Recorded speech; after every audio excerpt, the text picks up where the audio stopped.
Hello. Astronomy picture of the day, May 15, 2023. Today's video is about M16, Eagle Nebula Deep Field. From afar, the whole thing looks like an eagle. A closer look at the Eagle Nebula, however, shows the bright region is actually a window into the center of a larger dark shell of dust. Through this window, a brightly lit workshop appears where a whole open cluster of stars is being formed.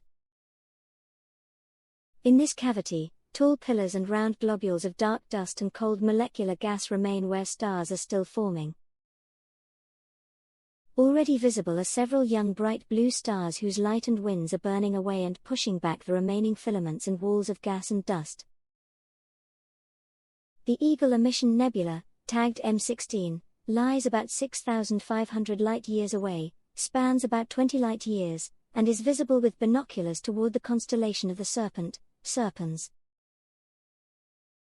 This picture involved long and deep exposures and combined three specific emitted colors emitted by sulfur, colored as yellow, hydrogen, red, and oxygen, blue. Thanks for watching. And don't forget to like, comment, and share.